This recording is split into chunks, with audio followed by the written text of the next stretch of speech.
Abran la Biblia en 1 Corintios, capítulo 15, versículo 3 y 4. 1 Corintios, capítulo 15, versículo 3 y 4. Aleluya. 1 Corintios, capítulo 15, versículo 3 y 4. Dice así la palabra. Porque, aquí está Pablo hablando. Porque primeramente os he enseñado lo que asimismo recibí. Nosotros no podemos transmitir si no recibimos. Nosotros no podemos dar si no recibimos. Pablo dice, de hecho, les di lo que yo mismo recibí. ¿Cuántos esta noche necesitan recibir del Señor? Amén. Tenemos necesidad de recibir. Dice que Cristo murió por nuestros pecados, conforme a las Escrituras, y que fue sepultado. Y si me pueden ajustar un poco, me siento que retumba.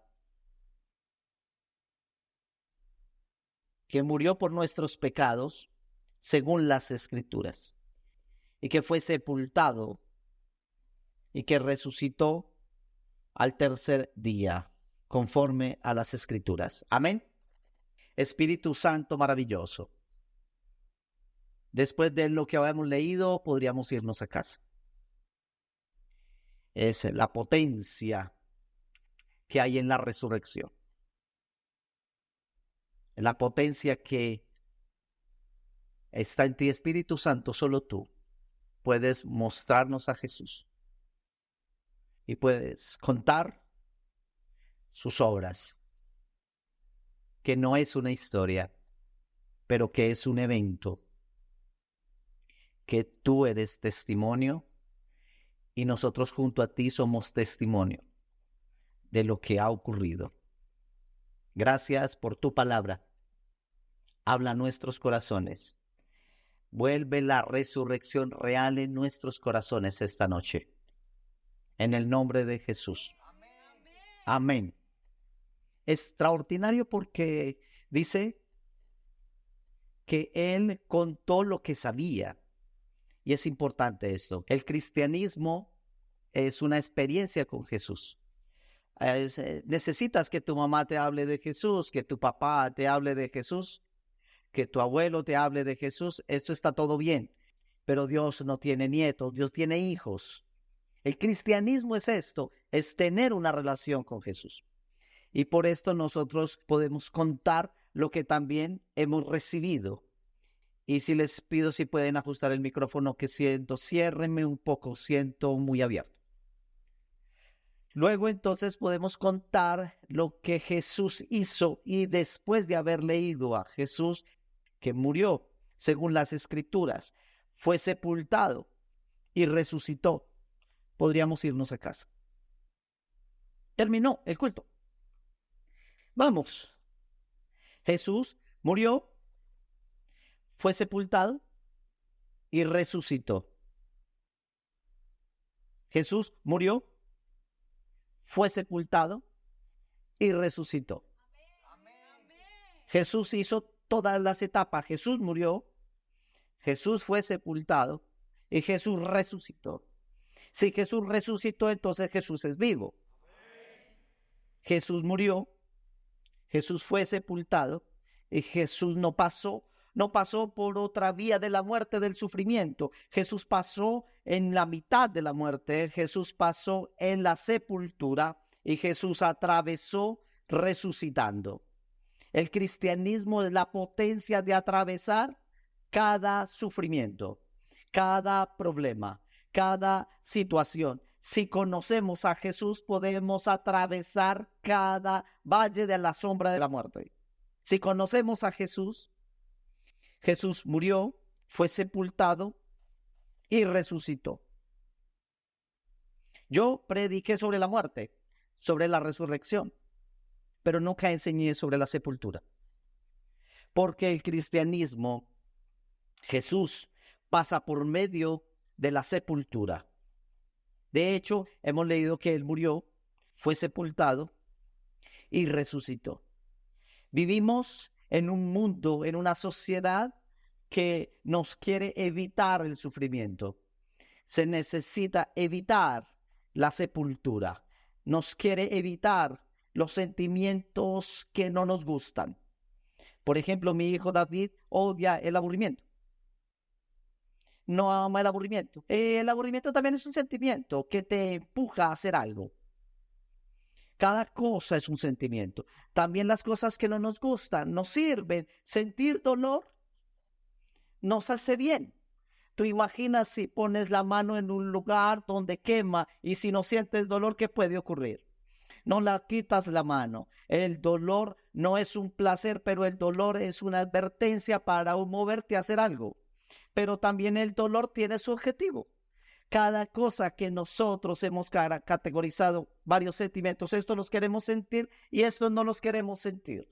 Queremos sentir solo la resurrección en nuestra vida, pero la resurrección no ocurrirá si no pasa por la muerte y por la sepultura.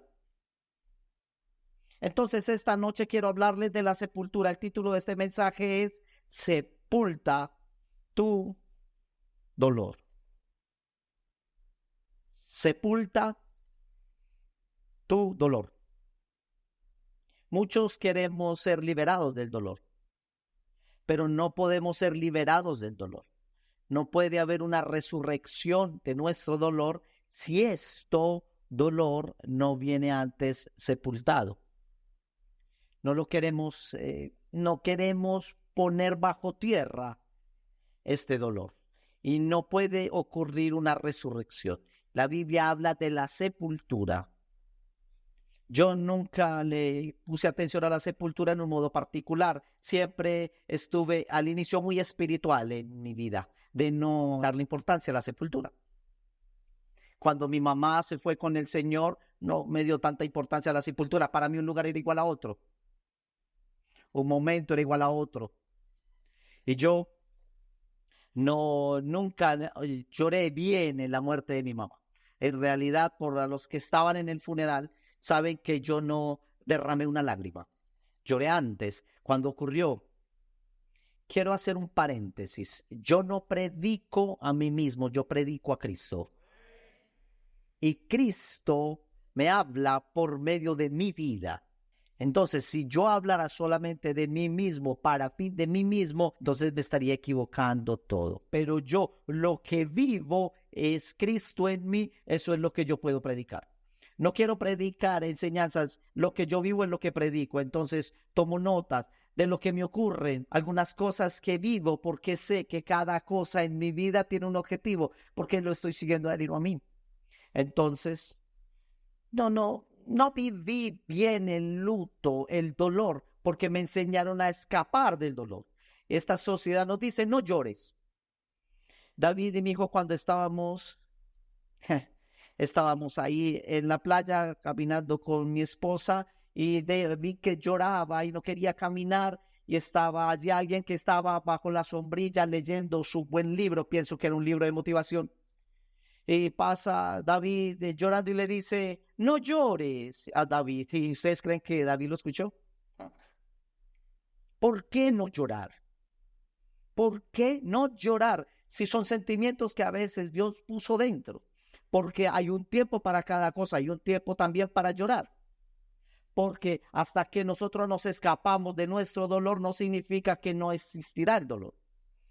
Hasta que no escapemos, que no lloremos, digo, ríe siempre. Y a veces vamos a algunas comunidades que nos dicen, ¿sabes? El Señor dice que alégrate, alégrate, alégrate. Hay un tiempo para alegrarse y hay tiempo para llorar. Si estoy sufriendo, déjame sufrir. Dame algunos días. Pero bueno, si después sufres toda la vida, yo te mando a algún hermano que te diga, eres un llorón. Hay un tiempo para llorar. Hay un tiempo para reír. Pero nos han enseñado nuestros padres que a veces decimos no llores. Si a veces sentimos el dolor, pero tenemos que dejar que sea la muerte y la sepultura. la Biblia da mucho énfasis a la sepultura. Nunca le presté mucha atención. De hecho, fui 2 veces al cementerio después de la muerte de mi mamá. 3 veces en realidad. Una cuando ocurrió, otra vez después de algunos años, y la última vez fue esta semana. No sabía que debían de mover su cuerpo y ponerlo en la tumba de la familia. Entonces, así, sin que lo supiera, vi el cuerpo de mi mamá después de 12 años. Vi el cuerpo de mi mamá allí. Y lo movieron y le dije, Espíritu Santo, ¿qué quieres decirme en esta situación? Yo sé que tú me trajiste aquí otra vez y tú quieres hablarle a mi vida. Y Dios hace mucho énfasis sobre la sepultura. En la Biblia, cada vez que los hombres no venían sepultados, tenía que ver con la maldición. Pero cada vez que se daba una correcta sepultura, tenía que ver con una bendición. En la Biblia también los lugares donde sepultaban eran proféticos. Increíble, es tan importante la sepultura que la Biblia dice en Deuteronomio del cuerpo de Moisés. Si lo queremos leer, Deuteronomio 34, versículos 5 y 6. Del cuerpo de Moisés dice, y murió allí Moisés, siervo de Jehová, en la tierra de Moab, conforme al dicho de Jehová, y lo enterró en el valle. Moisés estaba en el monte, estaba solo y ninguno podía sepultarlo, y dice que y lo enterró en el valle, y en el texto original no está el Señor, fue puesto en la traducción, porque se entiende que fue alguien lo enterró. En realidad en el Nuevo Testamento nos dice que quién lo enterró. Dice en el versículo 6 que y los enterró en el valle, en la tierra de Moab, frente a Peor, y ninguno conoce el lugar de su sepultura hasta hoy. Pero ¿qué ocurrió en el cuerpo de Moisés? En Judas, Nuevo Testamento, Judas dice versículo 9, pero cuando el arcángel Miguel contendía con el diablo, disputando con él por el cuerpo de Moisés, no se atrevió a proferir juicio de maldición contra él, sino que dijo, el Señor te reprenda. Entonces, ¿qué ocurrió? Ocurrió que Moisés murió en el monte y el diablo quería tomar el cuerpo de Moisés para hacerlo adorar. Pero el ángel Miguel toma este cuerpo y lo sepulta en honor como su hijo. El Señor mismo sepulta a su hijo. Y esto nos permite comprender que Él piensa en estas cosas, pero, ¿saben? Miren, Dios no hace las cosas así tan grandes como nosotros pensamos. Yo estaba con mi esposa en el cementerio y veía algunas tumbas, algunas eran como villas. Había un gran honor. A otras, en cambio, eran como un palacio. Y yo pensaba mientras pasaba por ahí, dije, si esto es casi una villa, si esto es casi un palacio, y mi Señor Jesucristo, ¿qué tenía que tener? Pero saben, el Espíritu Santo me habla y me dice, hijo, pero solamente debo estar 3 días. Pero, ¿saben por qué es extraordinaria la vida de Jesús? Porque la vida de Jesús no es perfecta.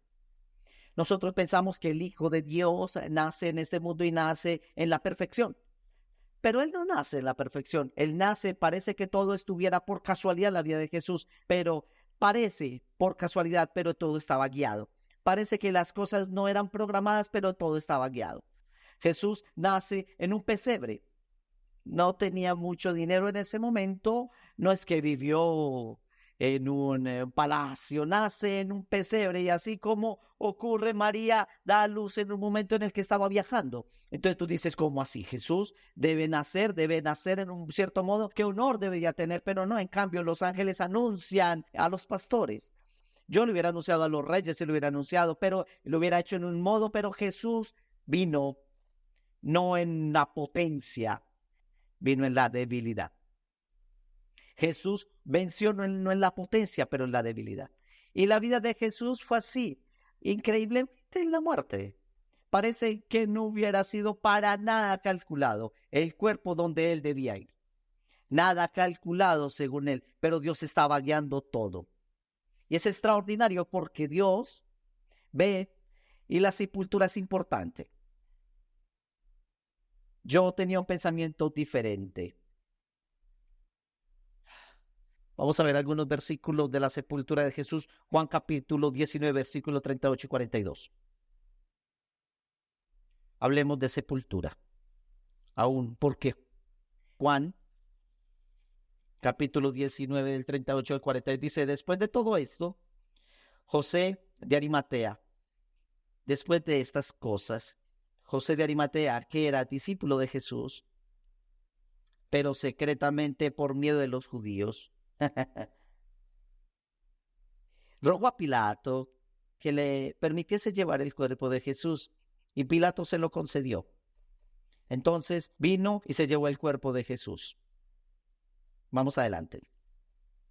También Nicodemo, el que antes había visitado a Jesús de noche, vino trayendo un compuesto de mirra y de aloes como 100 libras, como 45 kilos. Tomaron pues el cuerpo de Jesús y lo envolvieron en lienzos con especias aromáticas, según en costumbres sepultar entre los judíos. Y en el lugar donde había sido crucificado había un huerto, y en el huerto un sepulcro nuevo, en el cual aún no había sido puesto ninguno. Allí pues, por causa de la preparación de la Pascua de los judíos, era la Pascua porque aquel sepulcro estaba cerca. Amén. Hay un gran milagro en la sepultura de Jesús. ¿Por qué hay un milagro? Veamos aquí a José de Arimatea, uno que nunca salió en la escritura. Jesús murió en la cruz. ¿Saben?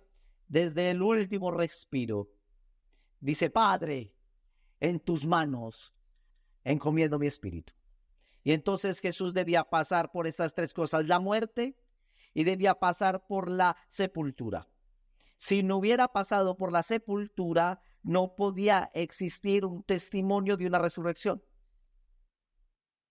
Porque los romanos, cuando crucificaban un cuerpo, lo tiraban en una fosa común. No había ninguna sepultura. O lo dejaban clavado a la cruz, comido por los cuervos, para decirle a todos, miren lo que le ocurre al que se mete contra Roma.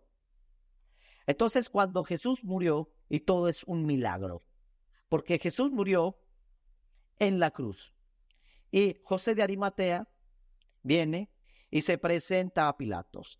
Era un cristiano top secret, un cristiano secreto, un cristiano que estaba con el Sanedrín, pero hasta aquel momento no había hecho nada.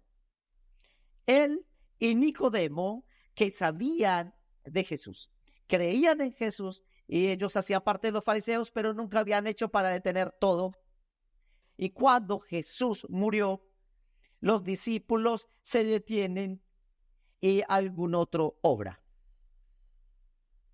Cuando Jesús murió, sus discípulos se detienen, y entonces los que estaban quietos en su vida y en su muerte obraron. Esto ya es una gran enseñanza, porque algunas cosas que mueren en nuestra vida sirven para hacer salir otras. Sirven para hacer salir lo mejor. Cuando Dios dice a Josué, Josué, Moisés murió, y ahora tienes que salir todo lo que yo puse dentro de ti. Mientras Josué estaba llorando muerto, Dios quería hacer algo nuevo. Y a veces porque nosotros estamos en vida, algunos no obran, pero cuando nosotros nos separamos, porque esta es la muerte, otros obran. Algunos hijos no obran porque la mamá obra por los hijos.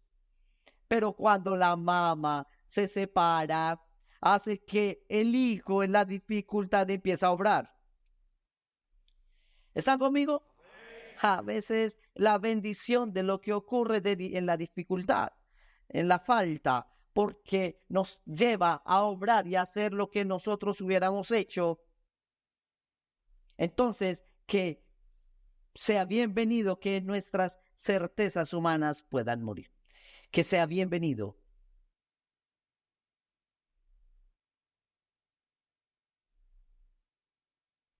José de Arimatea significa, el nombre significa altura. Él va a hablarle a Pilatos y le dice, permíteme tomar el cuerpo. Altura. No es extraordinario el hecho de que José, que significa altura, toma el cuerpo de Jesús y lo lleva abajo, en una sepultura. Porque escúcheme, la Biblia dice, ninguno sube si primero no desciende.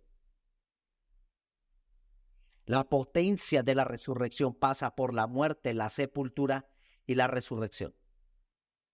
Ustedes imagínense que los romanos no tomaban el cuerpo. Entonces le dijeron, tómalo tú.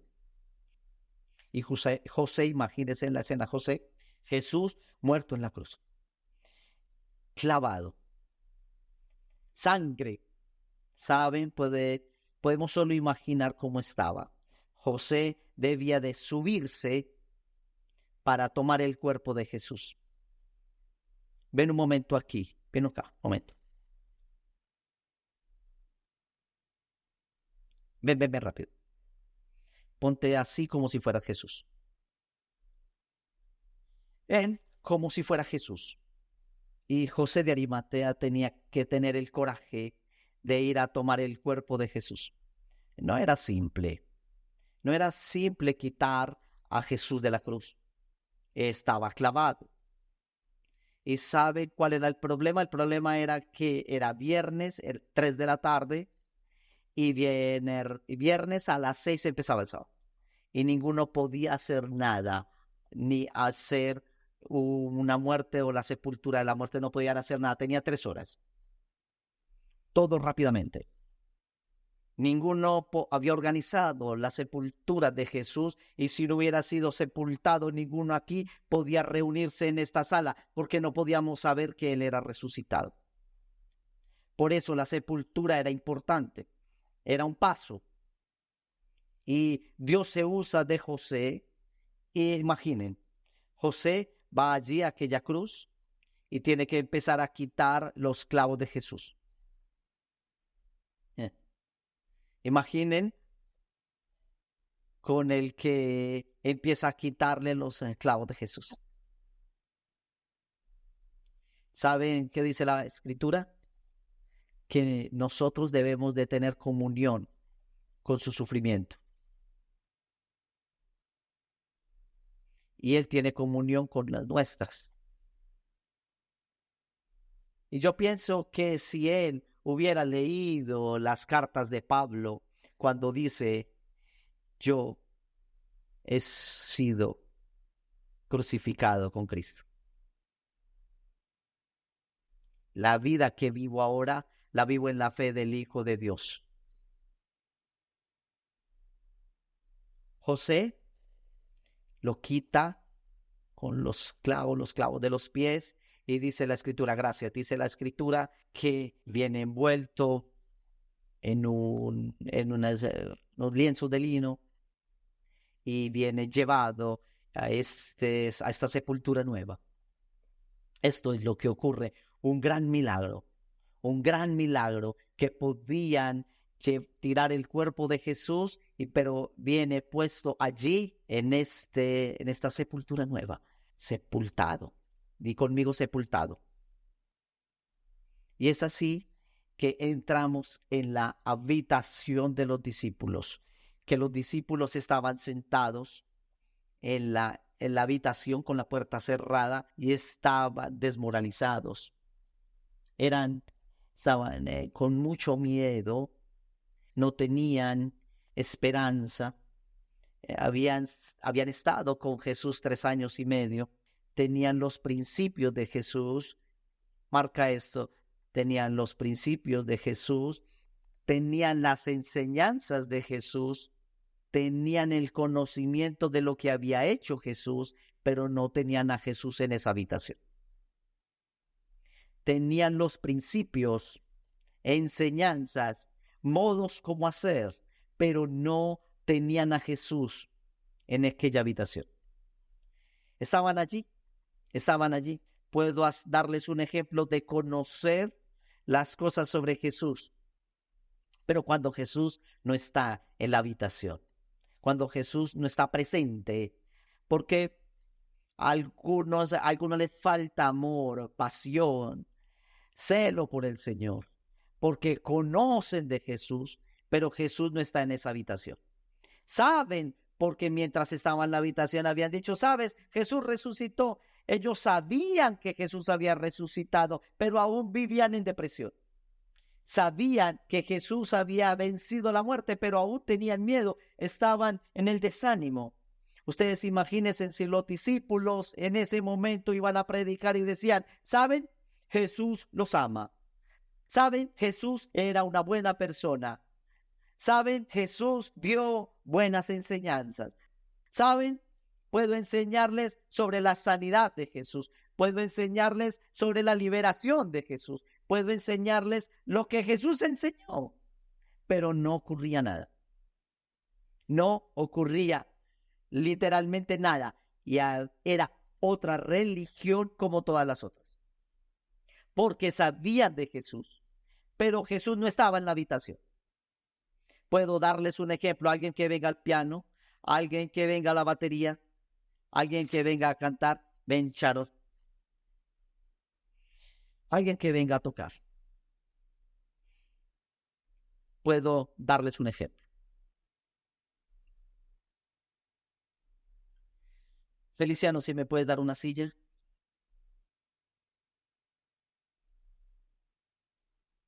Gracias. Toca algo. Estamos en la habitación. Sabemos de Jesús, pero estamos desanimados. Sabemos de las enseñanzas de Jesús, leímos toda la Biblia. Leímos todo lo que Jesús hizo, pero aún estamos desanimados.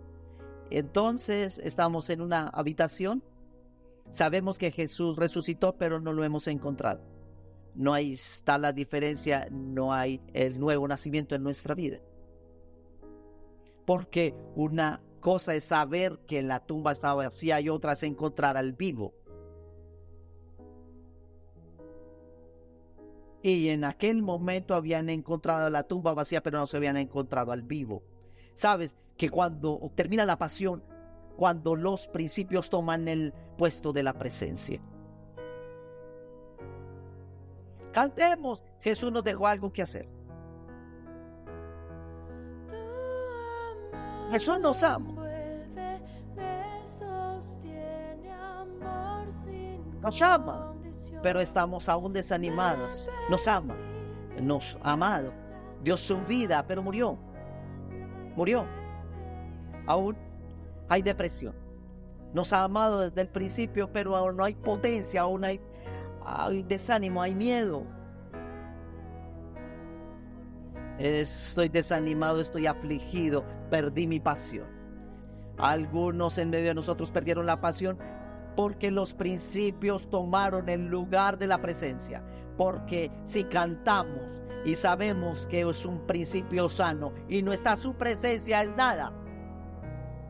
Es nada. Si yo canto por tradición, si yo canto por principio, esto no tiene potencia. Si yo oro porque debo orar, pero no está en la habitación, no tiene potencia. La oración no tiene la potencia, es a quien oro quien tiene la potencia. Lo que yo hago no tiene potencia, es a quien lo hago que tiene el poder. Así que hemos transformado la presencia con los principios, con un modo de hacer. Y somos desanimados y nos preguntamos ¿por qué perdimos la pasión por Dios? La pasión, como la teníamos una vez, el celo. La pasión está siempre conectada como la tenías al principio. Y al principio te digo porque tenías pasión, porque tenías un encuentro y una relación con Dios. Pero al ir avanzando, los principios tomaron el lugar de la presencia. Tomaste lo que fueron sus enseñanzas e hiciste una doctrina. Pero Jesús vino para que la palabra fuera carne. No para dejarnos reglas de mandamientos, Él mismo en la palabra hecha carne. Nos imaginamos si los discípulos van a predicar, ¿sabes? Predican otra cosa. 7 modos para cómo vivir una vida de éxito. Es una cosa buena, pero no es lo que es el mensaje de los discípulos de los hijos de Dios. 7 modos para cómo permitirse crecer el cabello. ¿Quién viene a mi seminario? Muchos. 7 modos para cómo estar bien. Todo concentrado sobre principios. ¿Cómo hacer iglesia? Debemos hacer este canto, debemos hacer esto, poner esto. Si no está Jesús en la habitación, no significa nada. Y algunos dicen, pero ¿cómo ellos usan los mismos principios de nosotros, pero no ocurre nada? No sé por qué. Yo solo sé una cosa, que si Jesús está presente, esto es lo que hace la diferencia. Podemos estar en una habitación, orar, cantar, decir, conocer toda la escritura. Y Jesús dice, Marcos 7:7, en vano me rinden un culto. En vano me rinden su culto. Enseña doctrinas de hombres. Perdimos la pasión por Dios. ¿Por qué no tenemos pasión por Dios? Porque todo lo que era un medio toma el puesto de Dios en nuestra vida. Entonces yo puedo estar aquí, hacer una canción bonita. Si yo no tengo la conciencia de la presencia de Dios, de que lo estoy haciendo a Él, es solo una bonita voz. No cambia la atmósfera. Porque Jesús cambia la atmósfera. ¿Y a quién lo hacemos? Entonces los discípulos tienen principios, tienen conocimiento. La Biblia dice, hermanos, les digo, estemos atentos al conocimiento. Porque muchos cambiaron el conocimiento por la presencia. Y la Biblia dice que el conocimiento infla, pero el amor edifica. El conocimiento infla. Imagínense a Jesús después de haber resucitado y viene y se le presenta en la habitación y le dice, espera.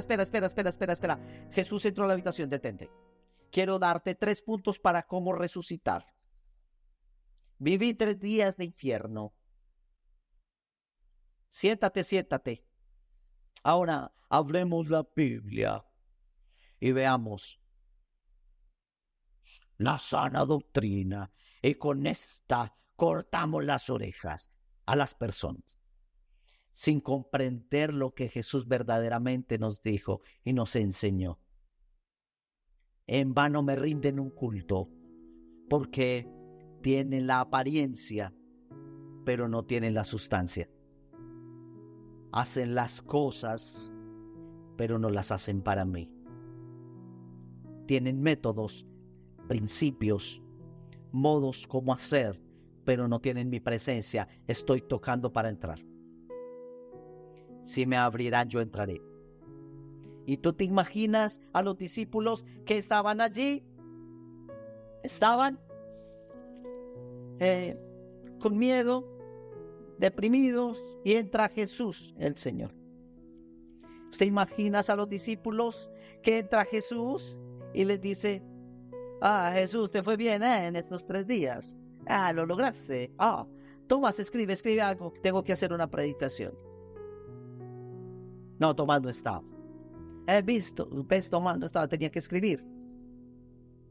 Imaginan, la Biblia dice que ellos de la depresión, del miedo, del desconsuelo, sin esperanza, pasaron a alegrarse, a gozarse en un instante, porque Jesús atravesó las paredes mientras todo estaba cerrado.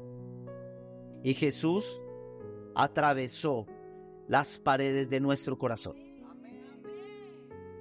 donde nos llevó de la depresión a un gozo. Y es así que llega aún el gozo, y es que llega la pasión, y es así que llega la revelación cuando Jesús entra en la casa, cuando Jesús entra en la habitación. Todo toma forma, porque ahora empezamos a cantar para Él. Empezamos a saborear su presencia, a hacerlo para Él, más allá de lo que piensan, de los que piensan, que ven, que no ven. Empezamos a tocar para Él y empezamos a cantar para Él, empezamos a dar su palabra. Todo toma forma, porque todo está en Él.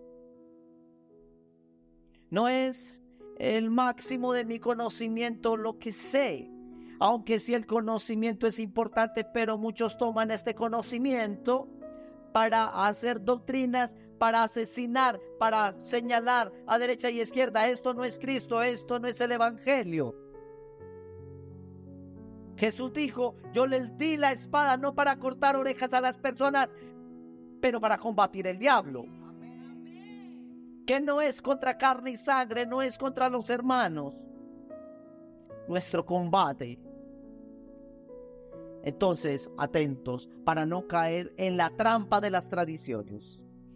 Atentos a no caer en la trampa del conocimiento, donde nos sentimos en un gran conocimiento que juzgamos a derecha y a izquierda. Atentos. Podemos perder verdaderamente el fuego de Dios, el amor de Dios. Y nos desanimamos y no tenemos más el fuego de Dios y no tenemos más la presencia, no como si no sintiéramos la presencia. ¿Por qué? Porque cambiamos a Dios con los métodos, con la religión, con hacer 3 horas de culto, hacer 4 horas de culto o hacer un esquema. Esto no es Dios.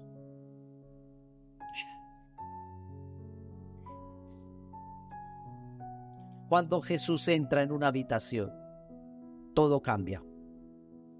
Todo cambia. Miren cómo es nuestra fe. Detengámonos un momento aquí. Tengo otros 15 minutos. Tengo 15 minutos. Me tomo 15 minutos. Podemos sentarnos. Miren lo que dice 1 Corintios capítulo 15, versículo 14 al 20. 1 Corintios capítulo 15, versículo 14 al 20. Espero que los esté bendiciendo la palabra de Dios.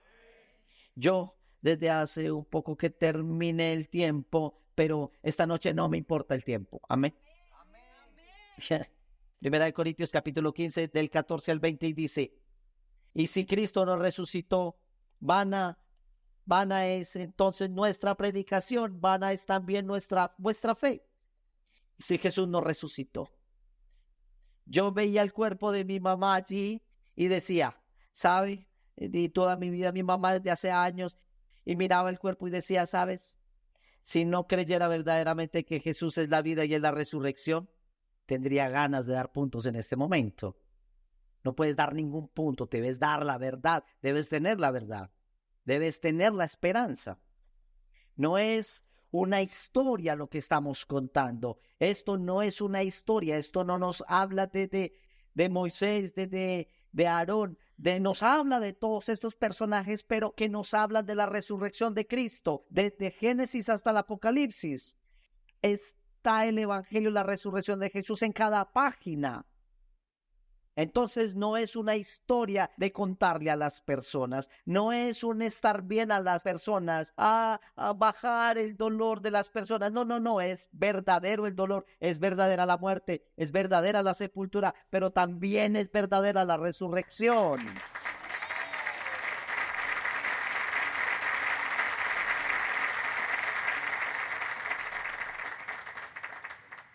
Y si Cristo nos resucitó, vana es entonces nuestra predicación. Todo está en la resurrección. Vana es también vuestra fe. Y somos hallados falsos testigos de Dios, porque hemos testificado de Dios que Él resucitó a Cristo, al cual nos resucitó, si en verdad los muertos no resucitan. Pero si los muertos no resucitan, tampoco Cristo resucitó. Y si Cristo no resucitó, vuestra fe es vana, aún estáis en vuestros pecados. Entonces también los que durmieron en Cristo perecieron. Si en esta vida solamente esperamos en Cristo, somos los más dignos de mi conmiseración de todos los hombres. El evangelio sería como otra religión, si solo en esta vida solamente. Somos miserables como todos los hombres, no tienen esperanza. Nosotros somos, versículo 20, pero más ahora Cristo ha resucitado de los muertos, primicias de los que durmieron, es hecho. Hay esperanza, iglesia.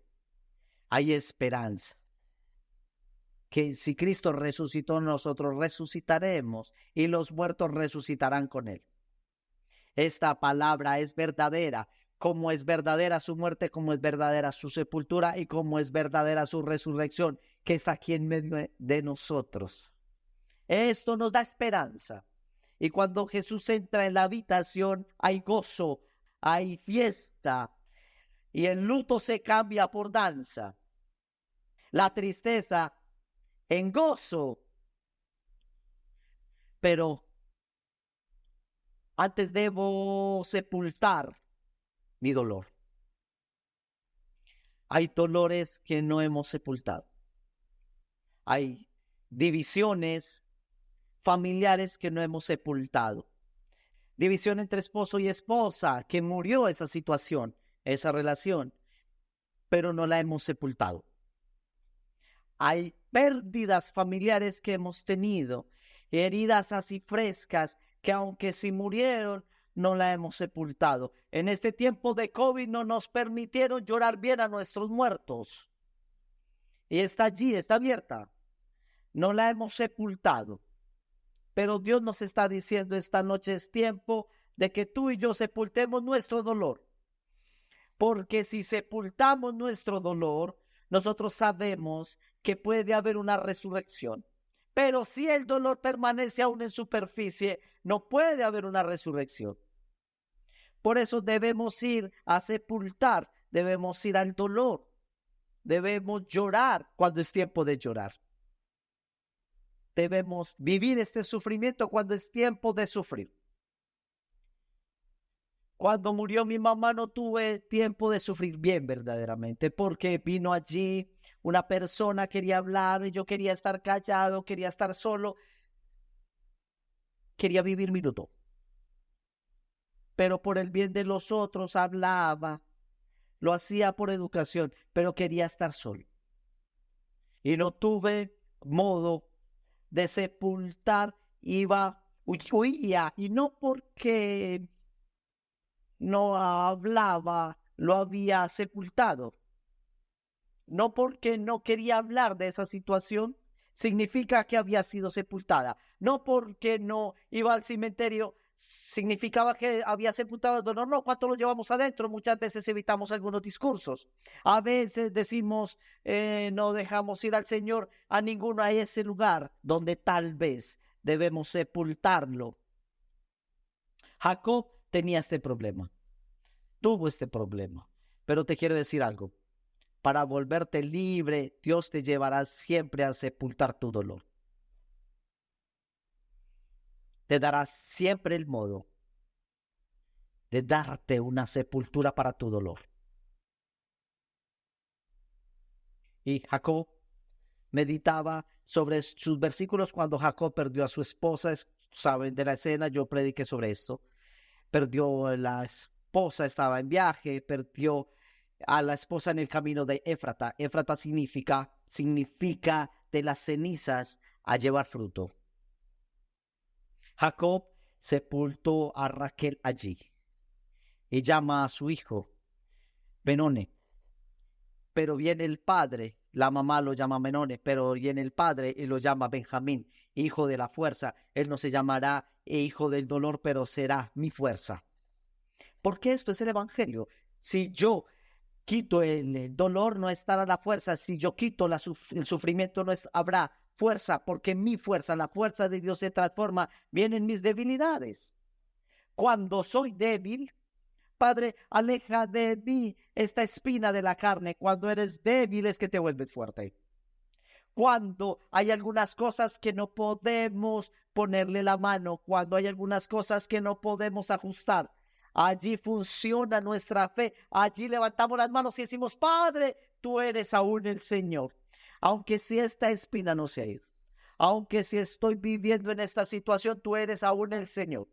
Estoy aprendiendo a estar en cada situación. Estoy aprendiendo a conocer que tú eres el Dios de los montes y el Dios de los valles.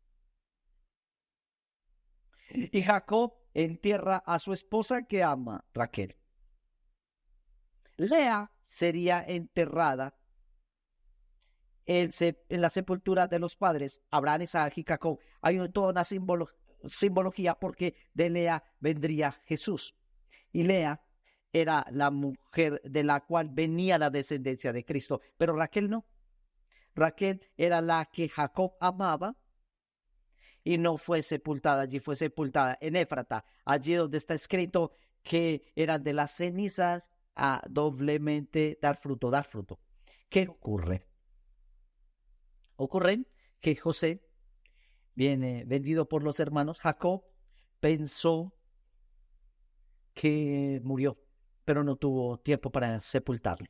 Y no hay cosa peor, porque es un dolor que no fue sepultado.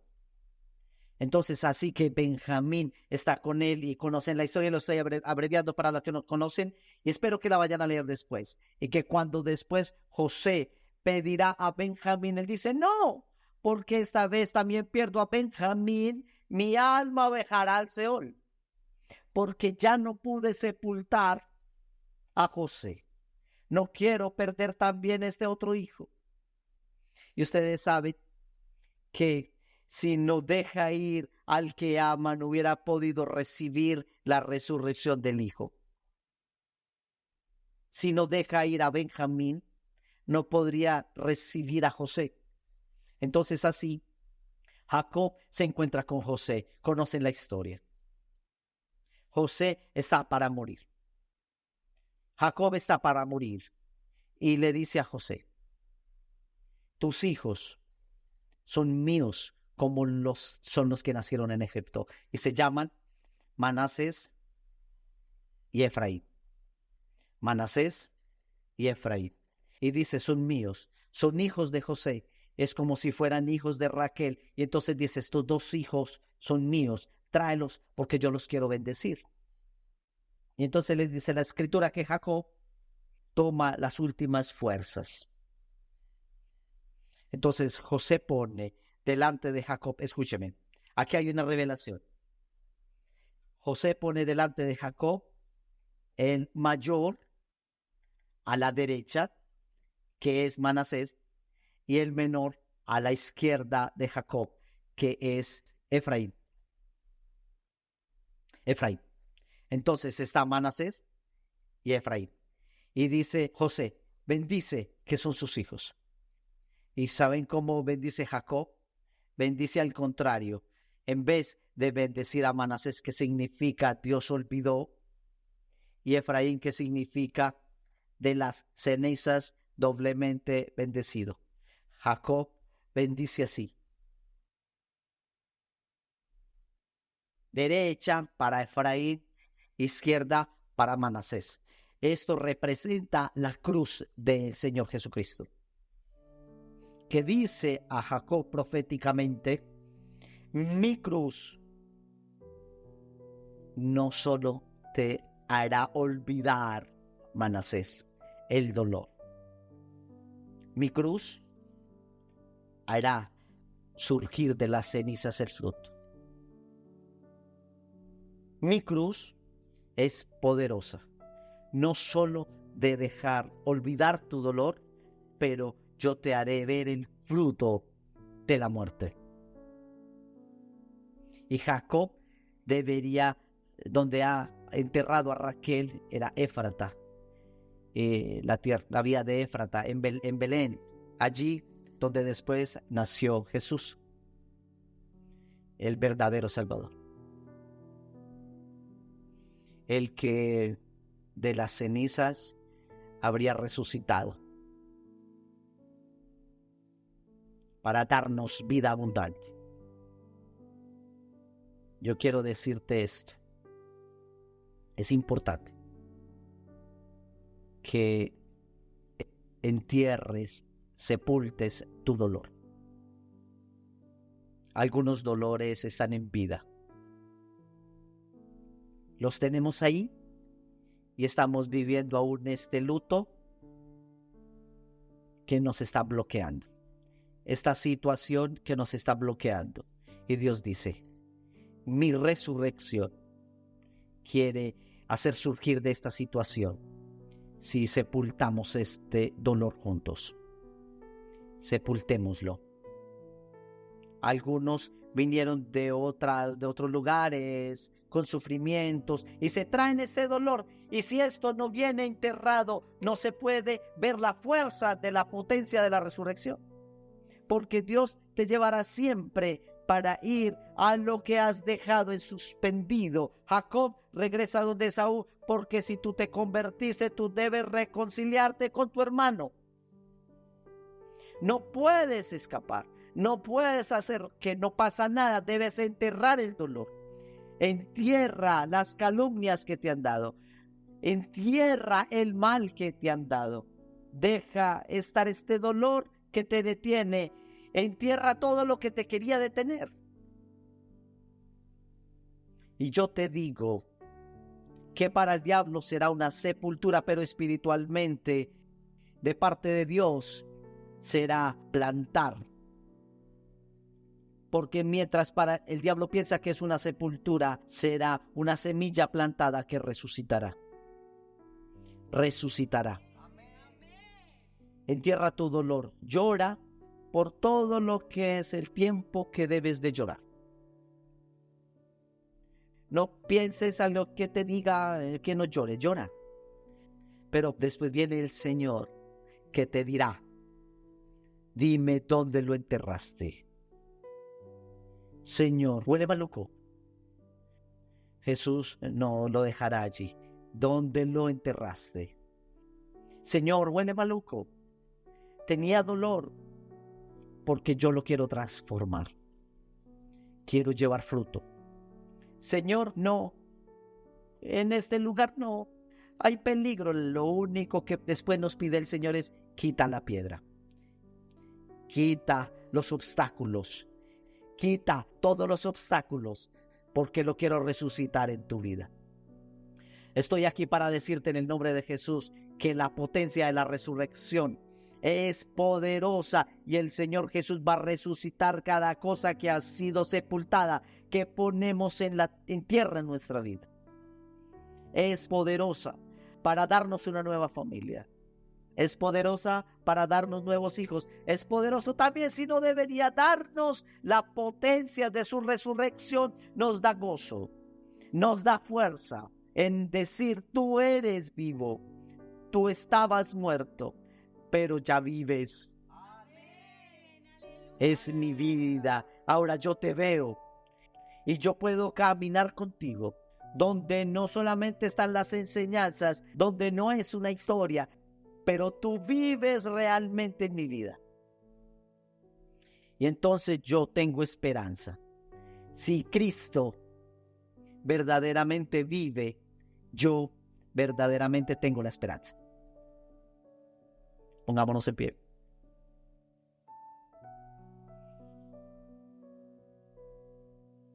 Cerremos por un momento los ojos.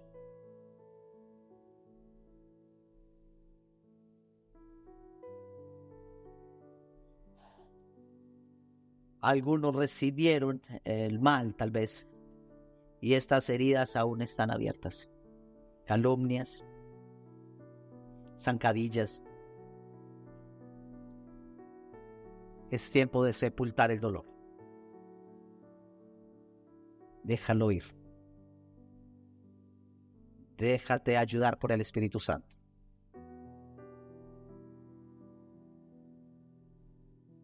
Dile, Señor, dejo ir. Dejo ir.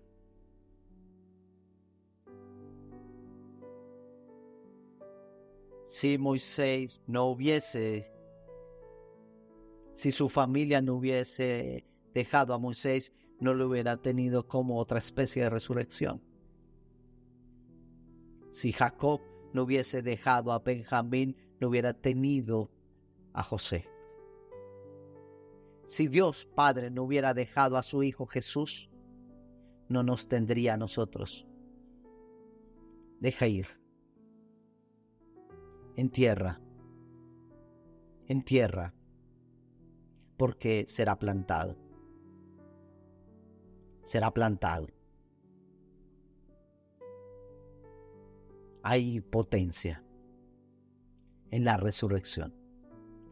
Jesús resucitó. Él está aquí. Él está aquí. Algunas familias no han perdonado algunos errores de su propio esposo y no han enterrado. Y si tal vez una mala experiencia o una traición, no han enterrado y aún está allí vivo. El Señor dice, no se puede experimentar la potencia de la resurrección si no hay un perdón real, si no se entierra verdaderamente, si no hay una sepultura.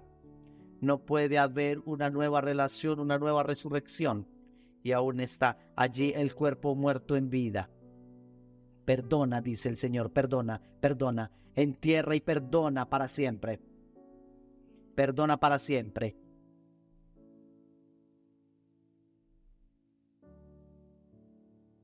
Aleluya. Levantemos las manos y agradezcamos. Gracias, Jesús.